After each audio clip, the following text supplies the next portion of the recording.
জি, জাতিসংঘে যে বক্তব্যের ব্যাপারে আওয়ামী লীগের মাঠ পর্যায়ে নেতাকর্মীরা একটি ধোঁয়া তুলতেছে, অর্থাৎ তারা জাতিসংঘে রাশিয়া বক্তব্য দিবে না ডক্টর ইউনূস সাহেবকে, এই ব্যাপারে আপনারা কি বলতে চাচ্ছেন? আসলে এটা ভুয়া, এটা কেমন কিছু না।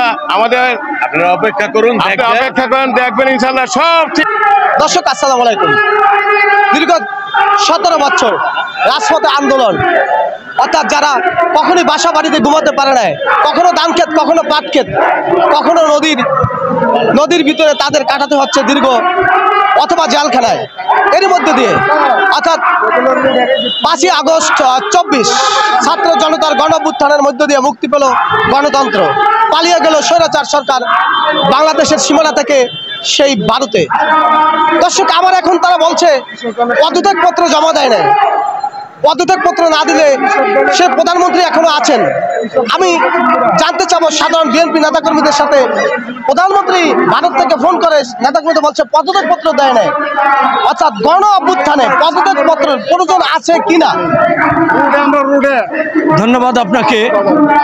আজ আন্তর্জাতিক গণতন্ত্র দিবস উপলক্ষে বিএনপির আয়োজিত মহাসমাবেশে আমি সবাই ছাত্র জনতার আন্দোলনে এবং দীর্ঘ 16 বছরে যারা শহীদ হয়েছেন তাদের আত্মার মাগফিরাত কামনা করে আমি শুধু এটুকুই বলতে চাই, যেখানে গণতন্ত্রের নাম আসবে সেখানে বিএনপির নাম আসবে।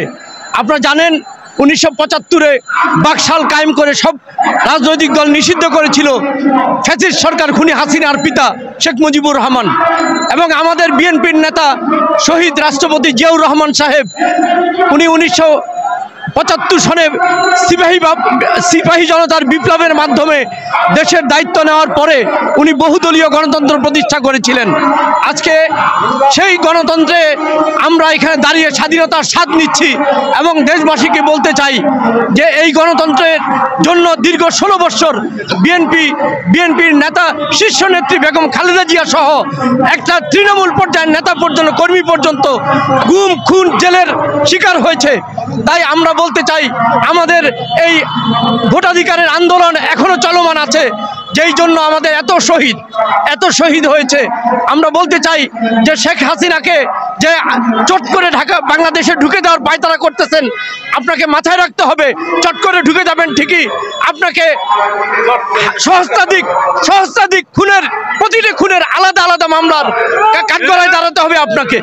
আমি আমার দেশবাসীকে এবং বিএনপির নেতা কর্মীকে ধন্যবাদ জানাচ্ছি।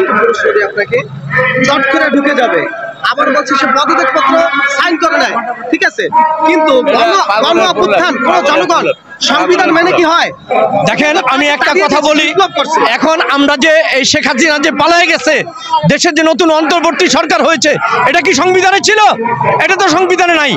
সংবিধান জনগণের জন্য, জনগণ শেখ হাসিনাকে এখান থেকে তাড়াইছে, সুতরাং জনগণ যেটা সিদ্ধান্ত নিবে সেটাই। এখন তো ওই ফ্যাসিস্ট সরকারই নাই, সংসদ ভেঙে দিয়েছে, তার প্রধানমন্ত্রী তো কোথায় থাকে? এইসব কথা এগুলো বলবেন না। আমি আমার বিএনপি নেতাকর্মীর উদ্দেশ্যে বলতে চাই, আমাদের দীর্ঘ 16 বছর সংগ্রাম চলছে, এখনো চলমান। আমাদেরকে আমাদের লক্ষ্যে পৌঁছতে হলে যার যার এলাকায় দায়িত্ব নিতে হবে। কোনো চাঁদাবাজি, দখল, জুলুম যেন না হয় এলাকার মধ্যে।